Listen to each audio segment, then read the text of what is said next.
बच्चों बच्चों कल हमने बताया था जीव द्रव्य के दो भाग, तो एक कोशिका द्रव्य और दूसरा केंद्रक।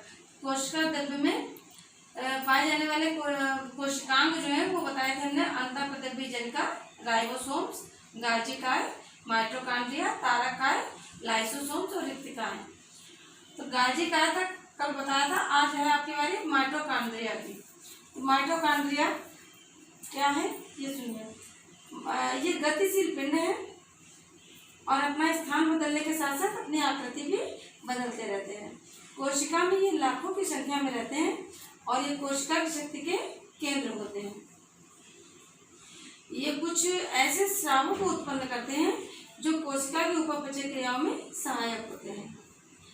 अब दूसरा बच्चों इसमें लाइसोसोम्स, ये माइटोकॉन्ड्रिया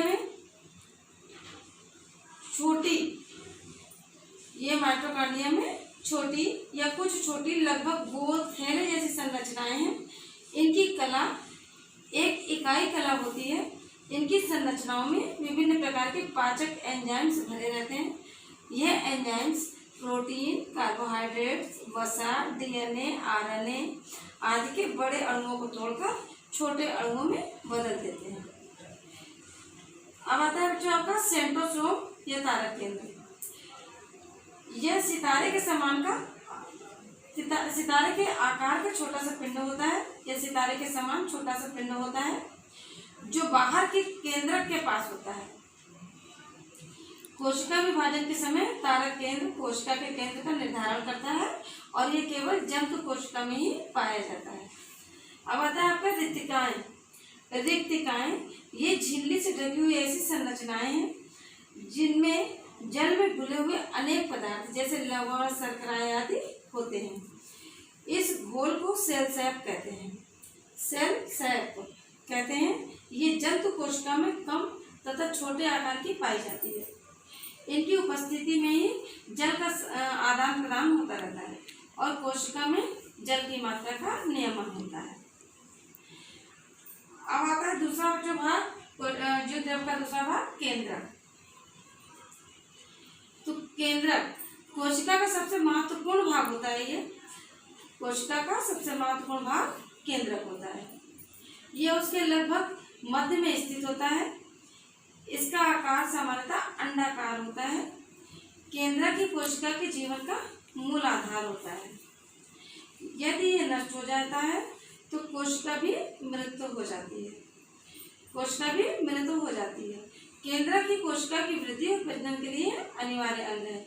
सामान्यतः ये गोल और भूरे से रंग का होता है।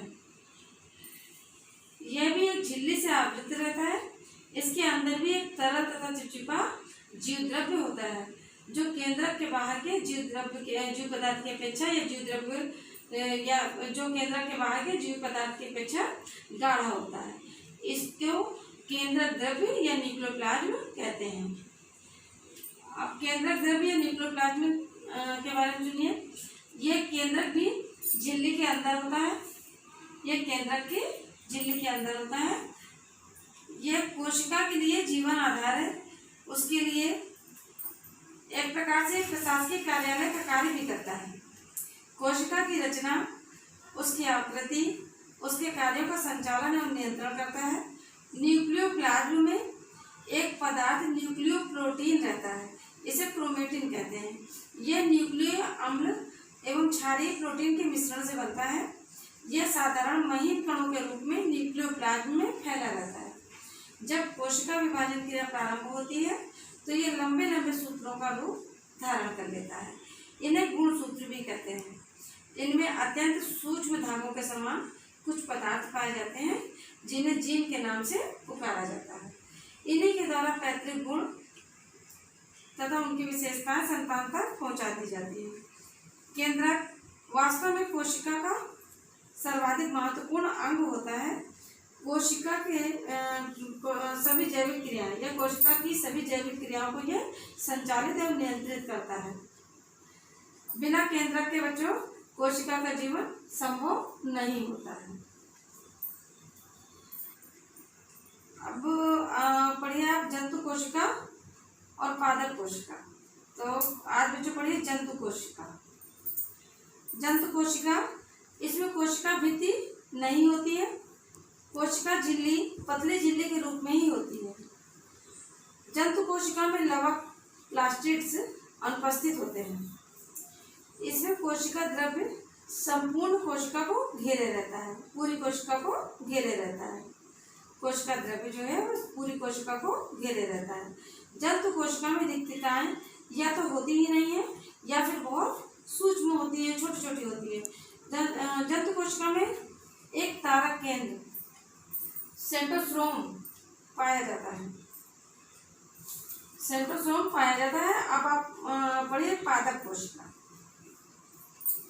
ये तो हुई आपकी जंतु कोशिका। अब बच्चों पढ़िए पादप कोशिका। पादप कोशिका में वनस्पति कोशिका की कोशिका झिल्ली के ऊपर सेलुलोज या पैक्टिन पदार्थ का मजबूत आवरण होता है, जिसे कोशिका भित्ति कहते हैं।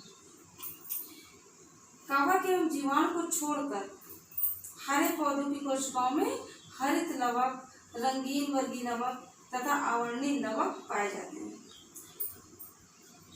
पादप कोशिका में ही इनमें कोशिका द्रव्य पतली धारी के रूप में होता है। एक प्रौढ़ पादप कोशिका में एक केंद्रीय रिक्तिका तथा अन्य रिक्तिकाएं पाई जाती हैं। कुछ शैवालों कोशिकाओं को छोड़कर तारक केंद्र नहीं पाया जाता, यानी कुछ शैवालों में और कुछ कवकों में तारक केंद्र होते हैं, परंतु सब में तारक केंद्र नहीं पाया जाता। बस बच्चों आज के लिए इतना ही।